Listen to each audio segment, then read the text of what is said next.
Welcome you to the 2020 Empowering Families Luncheon, and I'm looking forward to sharing with you the richness of the Latino Community Association's work throughout Central Oregon. I'm Gabriela Piran Hernandez, a mother, early childhood educator, program manager with Juntos Aprendemos, and an equity advocate. I've also had the pleasure of being on the Latino Community Association board for the past 4.5 years. And I'll be your host today in conjunction with LCA's volunteer coordinator, Joanne Mina and Brad Porterfield.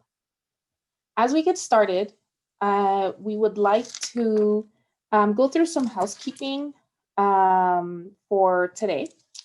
And before we get started, we want to acknowledge that all of Central Oregon, from the snow-capped mountains to the Deschutes River cliffs and beyond, is Indigenous people's land. We honor and thank them, and we hope that our time together will help further disrupt colonization to bring about justice for all. We would like for you to please introduce yourself in the chat.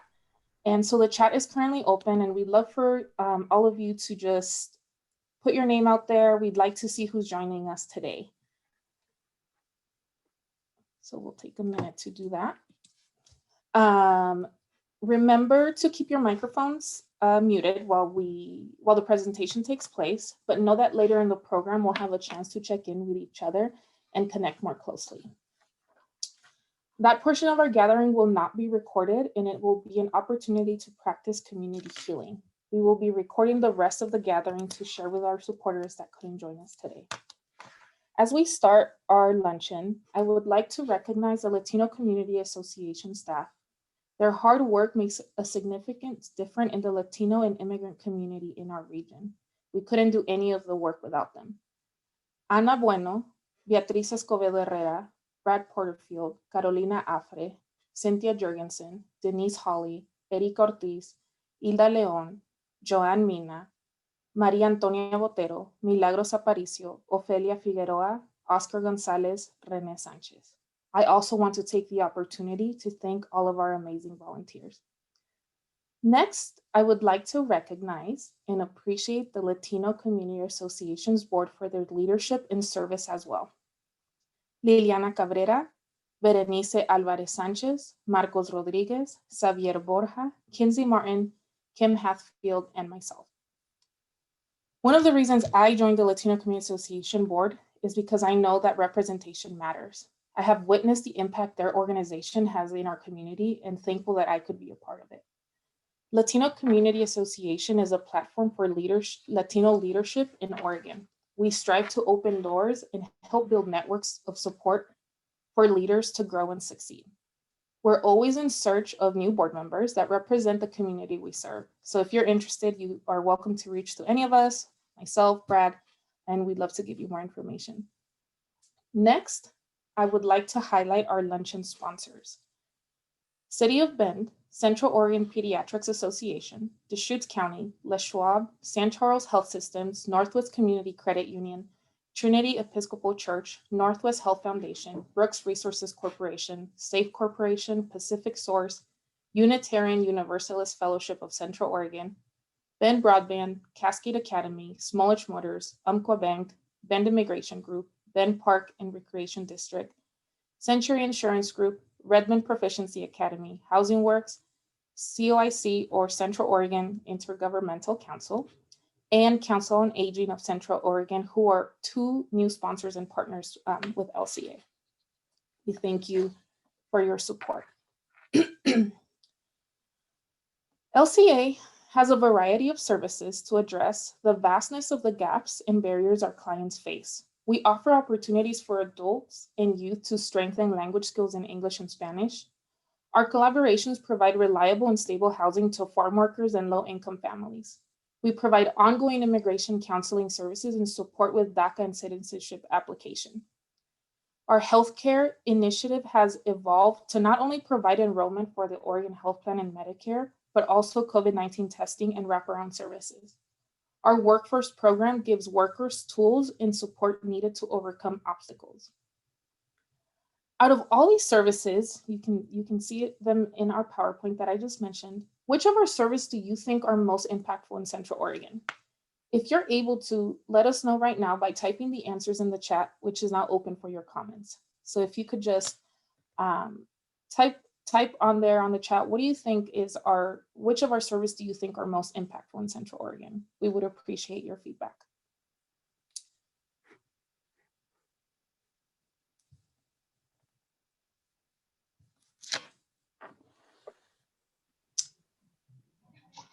Thank you for your Buenas tardes a todos.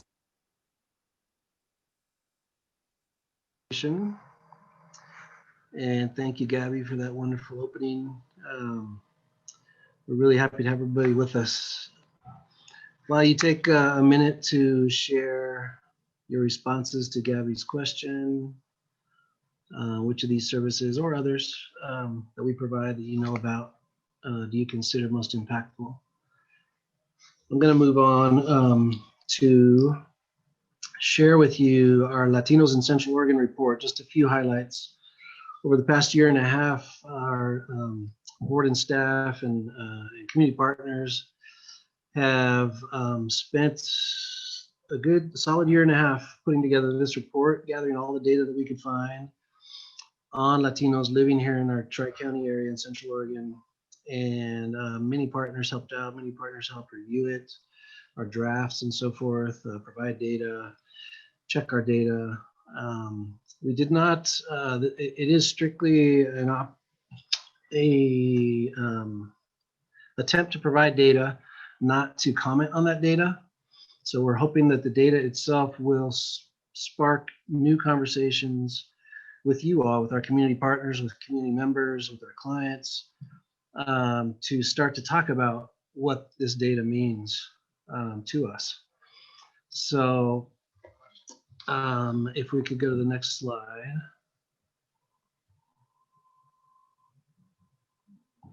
Here are just a few highlights, the things that stand out. There are, of course, other important data, but the things that stand out are how youthful our Latino community is here in Central Oregon.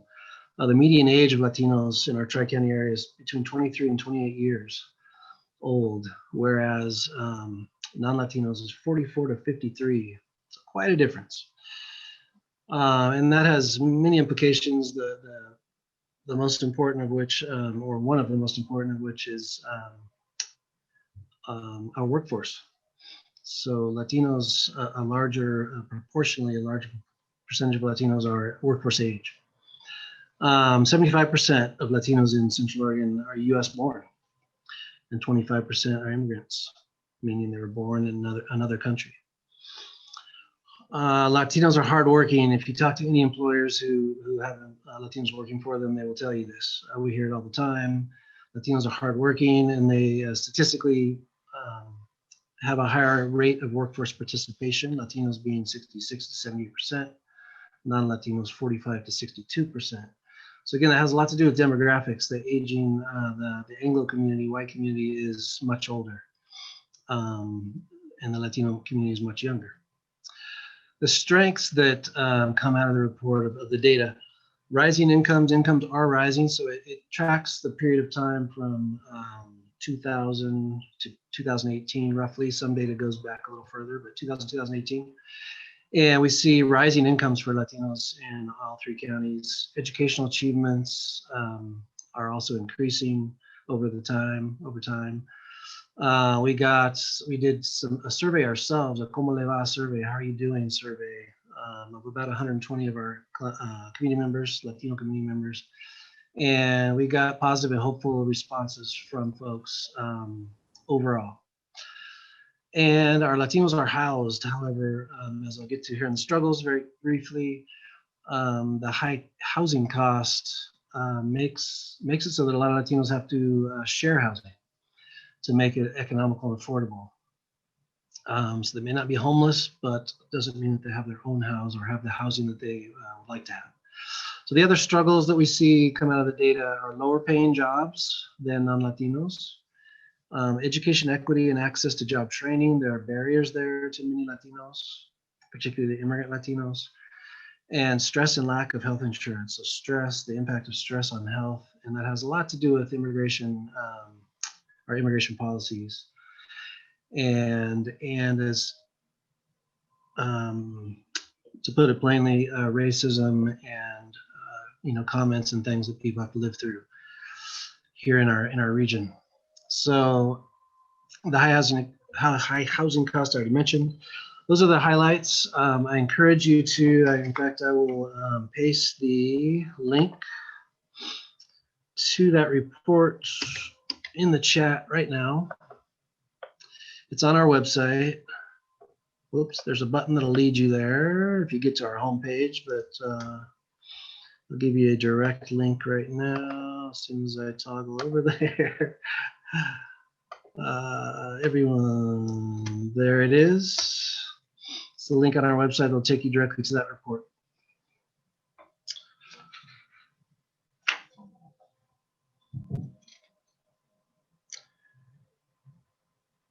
With that, I will pass it back over to Gabby. Oh, I'm sorry, there's one more slide. This slide, I just wanted to put this up to show you a visual of the growth of our Latino Community Association since 1990. The blue line being Bend, red line Redmond, and then Madison Prineville. So most of the growth, most of the folks are located, our Latinos are located in Bend. The next highest being Redmond. And Gabby, I'll pass it over to you. Thank you. So the pandemic made obvious what many of us already knew. Communities of color disproportionately suffer the consequences of systemic racism, and the Latino community is not exempt. As soon as the coronavirus hit our region, LCA shifted operations and created a fund to provide direct financial assistance to families in Central Oregon. From this fund, we have distributed over $210,000 to 210 individuals. LCA advocated for statewide support targeted to help immigrant Oregonians exclude from federal stimulus checks and unemployment insurance. We have helped distribute $1.6 million to nearly 1,000 individuals. Provide education and wraparound services, including rent and utility assistance for the Latino workforce, supporting the well-being of our community. Drive-through food distribution and flu vaccine clinics have helped us support hundreds of families in a safe way. Our efforts have educated our community on the 2020 census, elections, and COVID-19 safety. We have distributed thousands of masks and hand sanitizer to at-risk community members. Now I'm going to pass this the next few slides to Joanne Mina.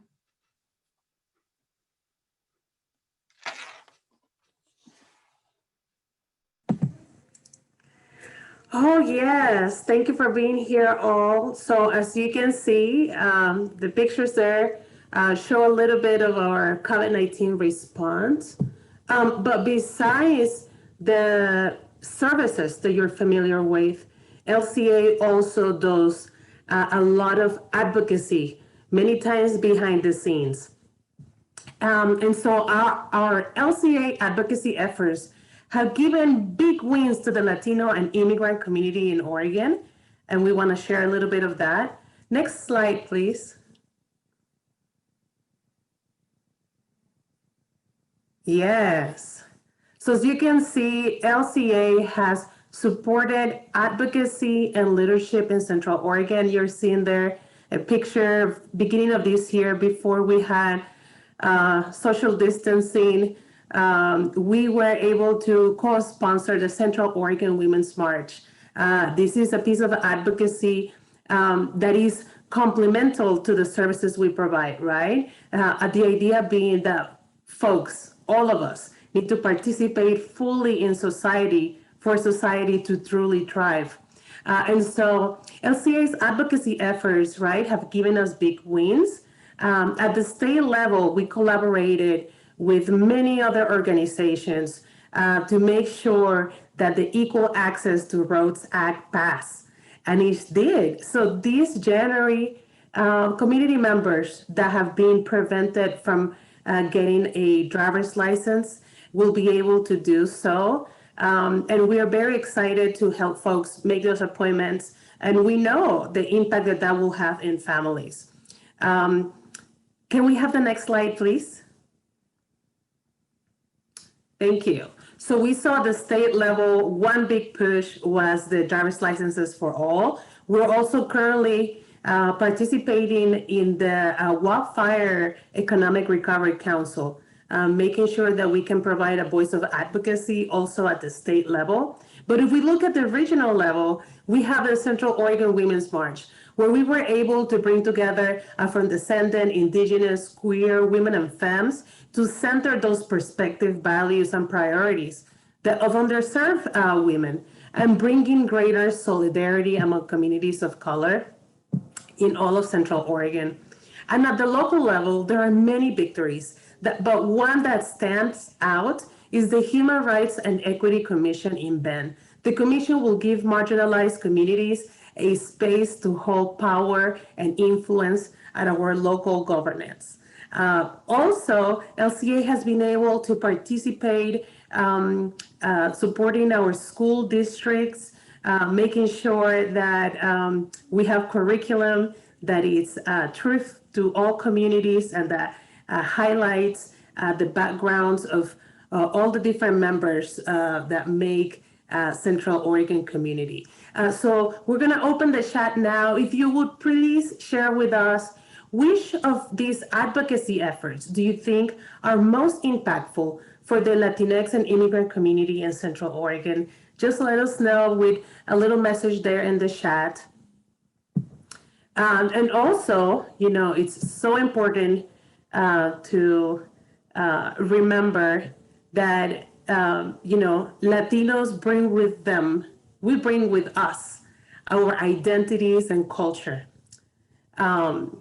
So while you are putting in there which advocacy efforts you think are more impactful, we will move on to the next slide because I want to talk to you about the resilience that resides in our strength, right? In our love for our people. And that's why we also created this year a virtual version of Latino Fest.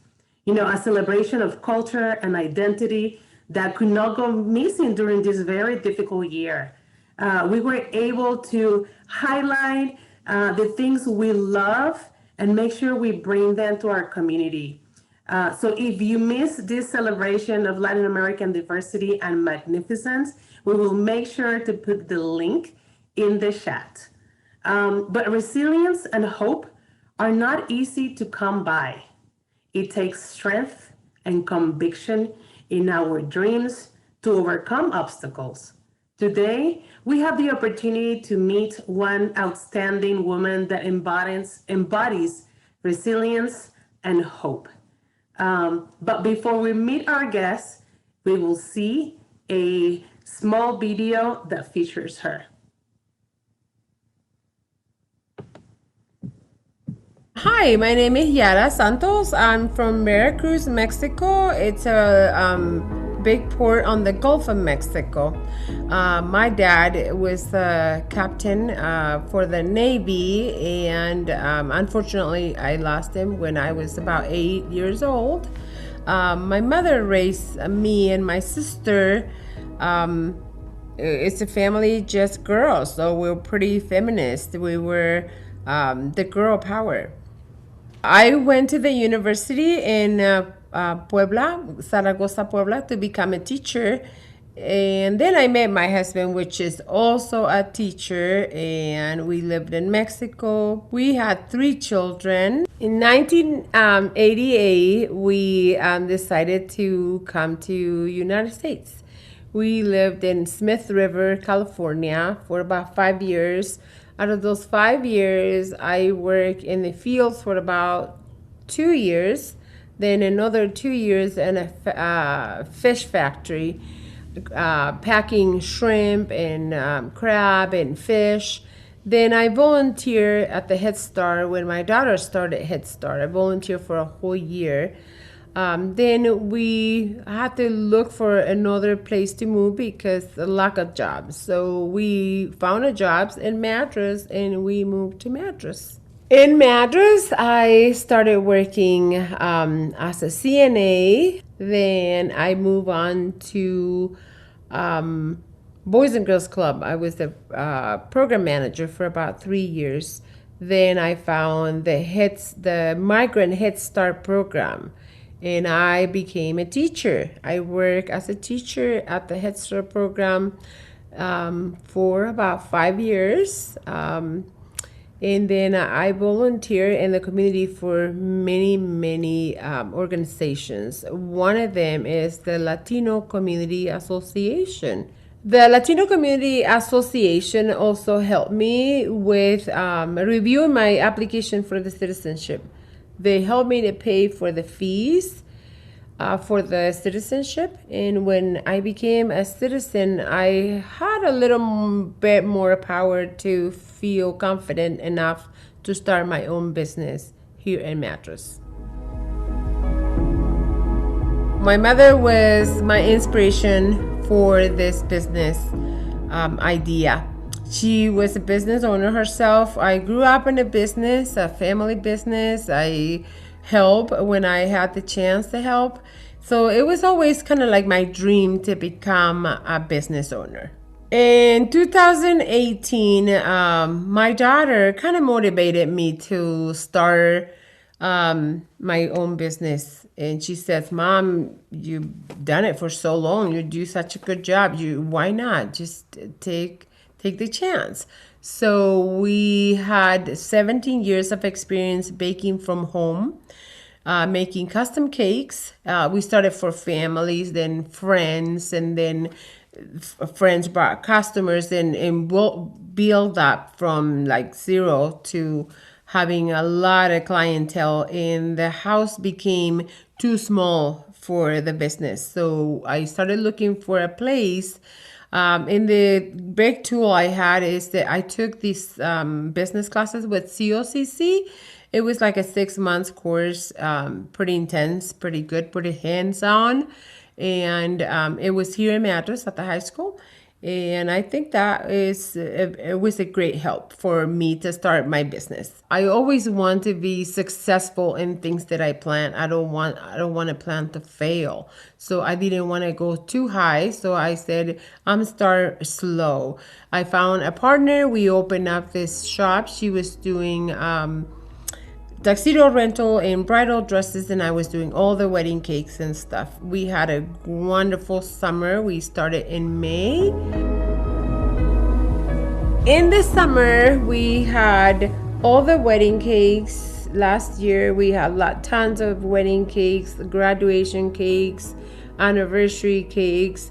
Then I started teaching a cookie decorating class, which was a great success. We had children's and families and grandparents coming to the class, and I was teaching that every Monday for a long time. We had cakes for weddings lined up for the whole year of 2020.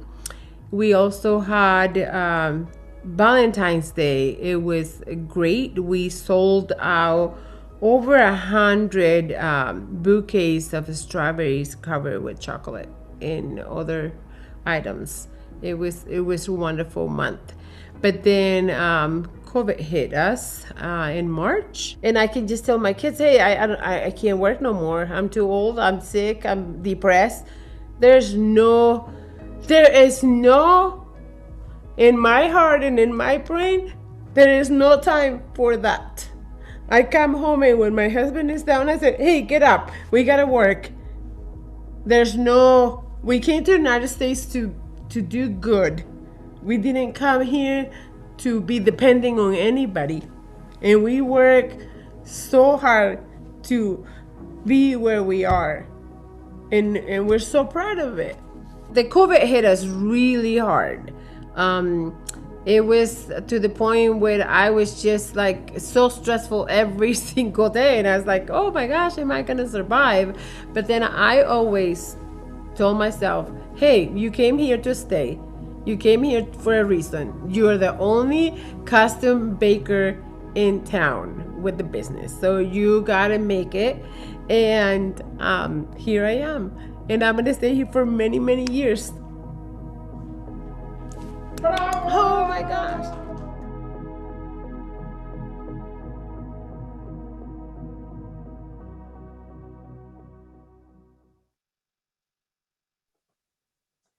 Wow, what a beautiful story of resiliency and hope that we got to see right now. And we once again want to welcome Yara Santos. we are going to be asking her a few questions. Let's see. No, wait. Yara, are you on here?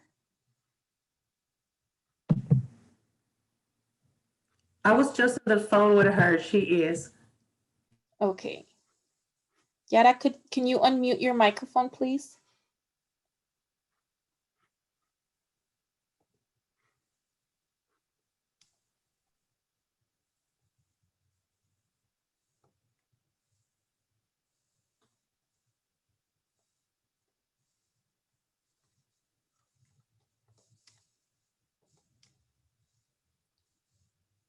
Yara, if you can unmute your microphone, we can't hear you if you're on.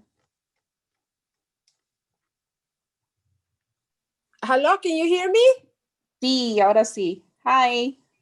Hi, I can barely hear you. Okay, I'll try and speak louder. Yara, thank you so much for being with us and for sharing your story. It was a beautiful story, and I just have a few follow-up questions that I'd like to ask you. When did you first connect with the Latino Community Association? That was a long time ago. I was asked to come to one of their meetings, and I started just connecting with Antonia and Ophelia, and I think I happened to go to a meeting where Brad was present here in Madras at Black Bear. We did actually a little presentation about their services. That was a long time ago, many years. I can even recall it. And how was your experience with LCA during your citizenship application process? How was that experience with LCA? So it was great. I didn't know, but I think I just heard in the community, the Latino Community Association was having someone in the office to review the applications. We always do our own applications and stuff, and when it gets to the citizenship, I get a little nervous because I didn't want them to reject it. I waited for so many years. And I said, if they rejected it, I have to start all over again. For sometimes it's just one little detail on the application, and it's very complicated application. It's too many pages, a lot of information, and I didn't want to write something wrong. So what I did, I went to the office and I asked Anna, and Anna said, yeah, we could do that for you. And then she said, and I didn't have a job at that time, and it was in the winter, like 3 or 4 years ago. And I didn't have a job. My husband didn't have a job. And she said, hey, wait a second, you want to apply? Maybe they can help you a little bit with your application. So I did. I left my application there. They review it, and then they called me and said, yeah, we review your application, and you also qualify for Latino Community Association to help you with the fees, which it was great. So that's how I got connected, and I got help from them. Wow, that's awesome. Thank you, Yara. One last question. The Latino Community Association has collaborated with COIC to provide about $85,000 in cash support to 33 local Latino-owned businesses. What has it meant to receive financial support from small businesses from COIC? No, I have not applied. I think I missed the due date because someone from the COIC and COCC told me about it. But when I was trying to apply, I already missed the due date. But I did apply with the city of Madras, and then I called LCA, and they told me it was the same. So I got $2,500. I think it was in April. Which it helped us a lot with the rent and some of the utility bills that we had at the bakery past due at that time already. All right. Thank you so much, Yara, for sharing with us your strengths and incredible journey. And thank you for all you do for our community. Muchas gracias. Well, thank you so much. Thank you for the great opportunity. It's my pleasure. And I'm always here to support and give back to my community because I haven't received nothing but good vibes. Oh, thank you so much. Gracias, Yara. Bye. Muchas gracias. Stories like Yara's are inspiring, and we want to make sure that they are not the norm, but the exception in Central Oregon. That is why we ask you to support our mission like many of you have done in the past. It has been a privilege to have served on the LCA board for the past 4.5 years, and I'm so thankful for the support you have given us in the past, and I know that this is not the first time I ask. Your funds help us respond to environmental changes, and I have seen the impact your donations make in families. Our fundraising goal is $80,000. All donations up to $16,000 will be matched, and here are some ways your donations change our communities. A $2,500 donation sustains our advocacy and family empowerment services, and a $250 donation sponsors an English for citizenship students. Now, Brad is going to share with us ways in which you can donate on the next slide. Thank you.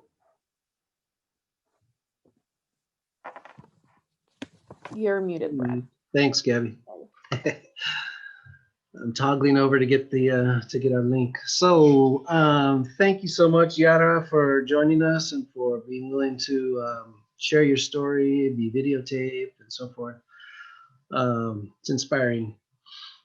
We do serve. Last year, we served over 4,500 individuals. A good chunk of that was Oregon Health Plan assistance, enrollment, and outreach. So this year, our numbers are down because we didn't get funded last year for the Oregon Health Plan work. We haven't been doing that for this past fiscal year. Our numbers are around. We wrapped up our in June our fiscal year, having served about 2,700 people. And we're trying to get deeper and deeper into our services through education programs, our Youth Rising program, working with kids in schools, and just get deeper into the workforce support, helping folks get jobs that they truly want and not just continue to do jobs that maybe, they pay the bills, but it's not the job that they really want. We want to help people achieve their dreams. And Yara is a perfect example of that. So to do that, of course, we need our community support. We do get private foundation grants. We get a little bit of public funding. We were getting more through Oregon Health Authority to do that OHP, Oregon Health Plan work, but we don't have that grant now.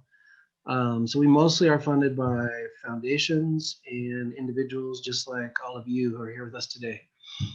So we are asking you to join us and to contribute to our mission. And I want to share with you a few ways to do that. I'm going to put our, you can either go to our main website and you will find links there, anything that says donate. There's one specific link for the fundraising for the luncheon campaign, but I'm going to put that luncheon campaign link in the chat. Whoops, I almost sent it only to Gabby. There we go. In the chat, so there it is. We utilize a service called Classy. It's been wonderful, an online service. And you can click directly on that link and you'll be in our fundraising, our luncheon fundraising campaign website, or you can go to our, there's work being done on the roof, or you can go to our main website. If you do not want to use a debit card or credit card, you can, of course, mail us a check. It's actually, you don't have to pay the fees to Classy or to the credit card service providers. So there's that advantage.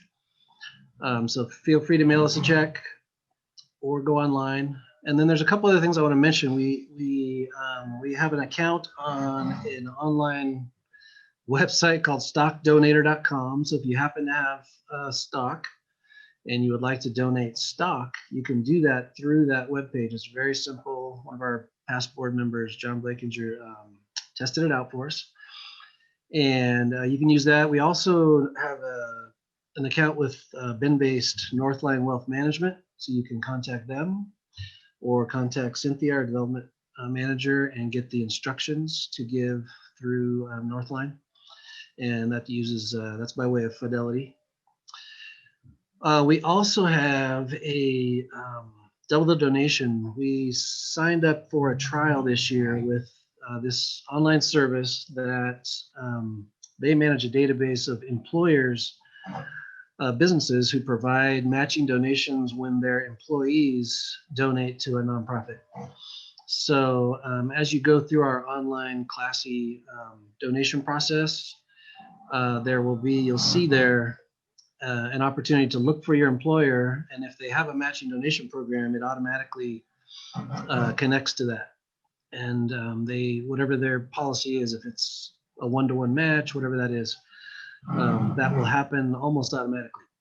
And if you would like your employer to sign up for that and provide, or if you are an employer and you want your business to be a part of that, you can contact Double the Donation actually through our donation process, or separately, and get your own business signed up to match your employees' donations. And I want to reiterate what Gabby said about our matching fund. So Cynthia Jurgensen, our development manager, reached out to a handful of generous donors who agreed to create a pool of money, which got up to $16,000. So we want to thank them. And the way that works is, if you give today any amount, and those donors will match your donation one-to-one until we get up to that $16,000 figure. So if the folks here on this Zoom and this event were to give $16,000 all together as a collective, those donors will give us the additional $16,000. We'll have $32,000. And that would put us over our goal. So we are right now, I don't know if Jonathan, you're able to show the screen on our Classy webpage. Let's see how we're doing on time. Yeah, we have about 1 more minute. And by the way, I didn't say it, but the link is in the chat. You can go to that now and donate now. And we would actually see your donation appear on this page here on Classy. It may or may not work real time. But it's set up to do that. This is what the donation page looks like.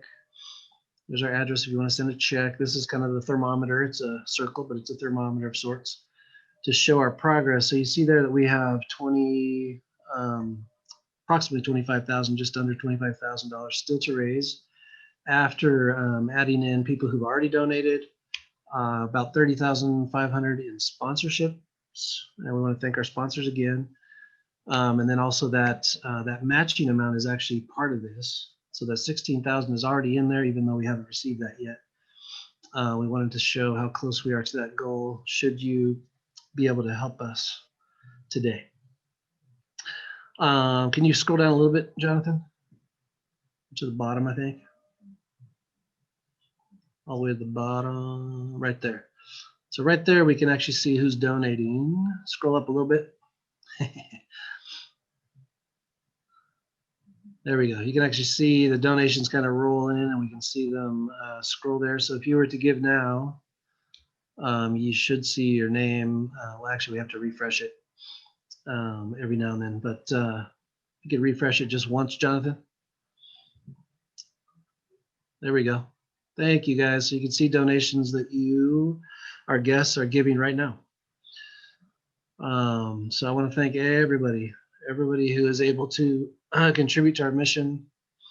You truly make a difference. With that, I will pass it on to Joanne. Thank you, guys.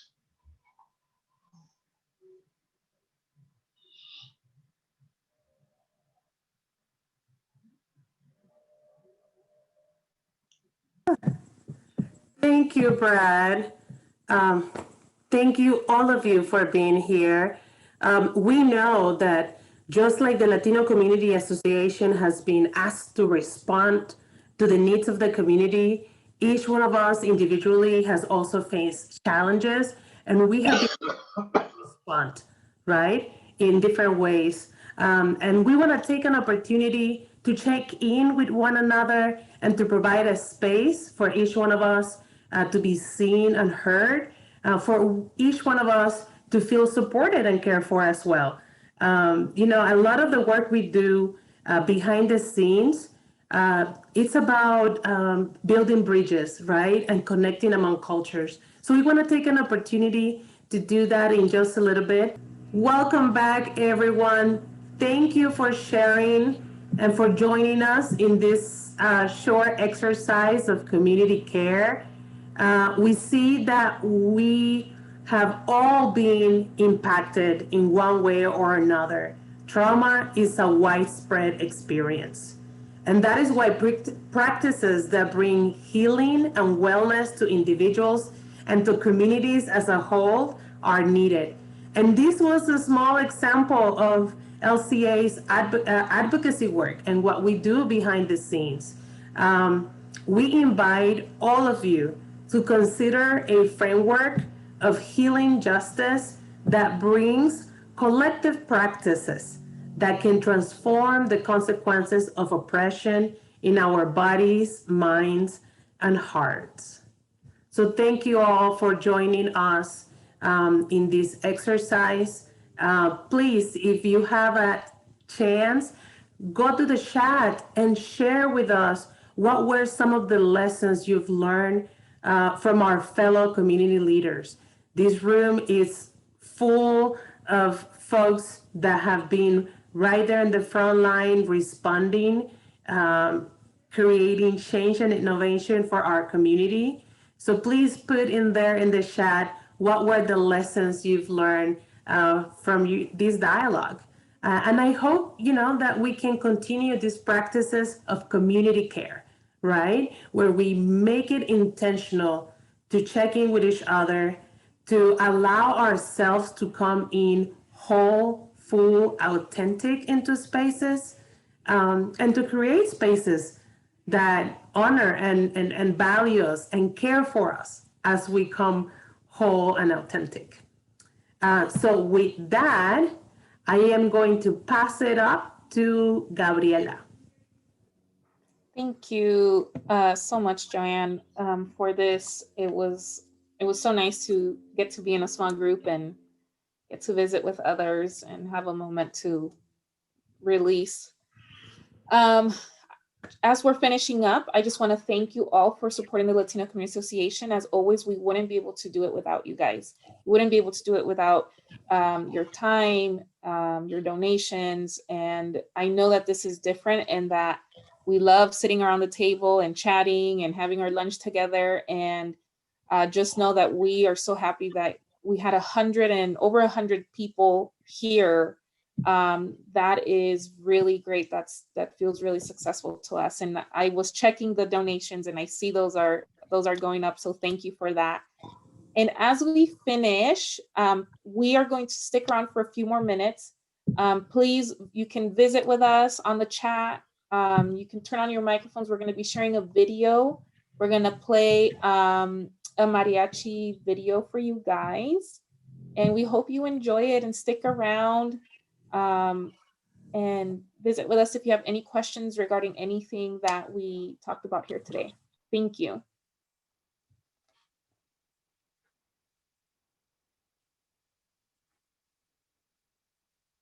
And we can't hear the audio, Jonathan.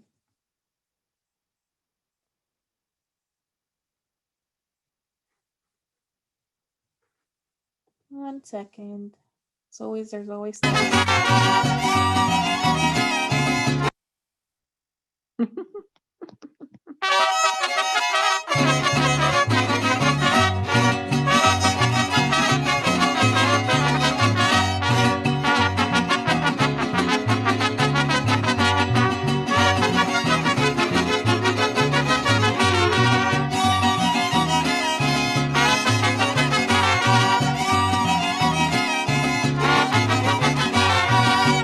lo que te traje desde Colima, desde Colima.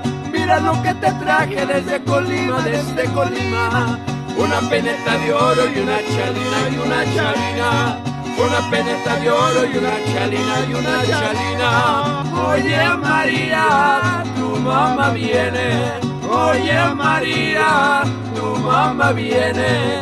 Cuéntale una mentira si te conviene. Cuéntale una mentira si te conviene.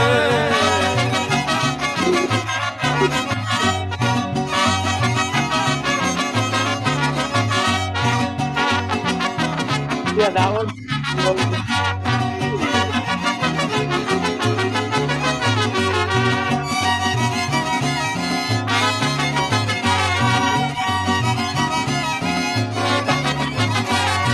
Mira lo que te traje de manzanillo.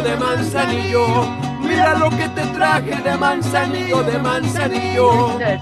peneta de oro con un anillo. Una peneta de oro con un anillo. Oye María, tu mamá viene. Oye María, tu mamá viene. Cuéntale una mentira si te conviene. Cuéntale una mentira si te conviene.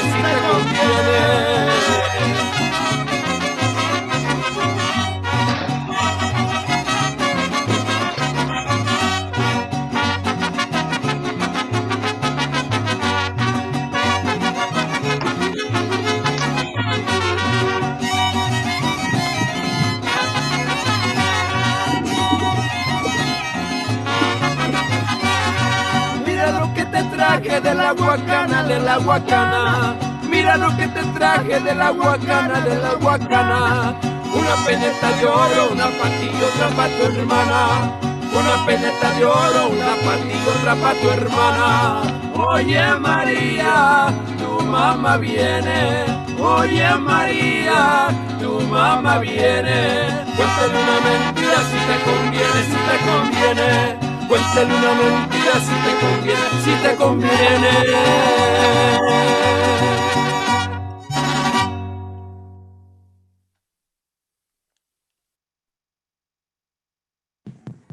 Yes! Wasn't that an awesome ending to our luncheon? Wow! Just want to let you know that is Los Temerosos de Juan Antonio, and they are in Hood River. They were part of our Latino Fest. And that was some part of the work we did behind the scenes. We went out and created these amazing videos of our own artists, of our own business owners, and I'm so glad we're able to share with you again. And like every good movie, we have some scene after the credits, right? So before you go, I want to make sure that you take a look at our call to action. We know that the work we're doing needs to be in conjunction with community conversation and with the development of our culture as people, right? And we have to make sure that we have conversations that make sure that at the end, we all have justice, we all have well-being, right? We're all able to thrive.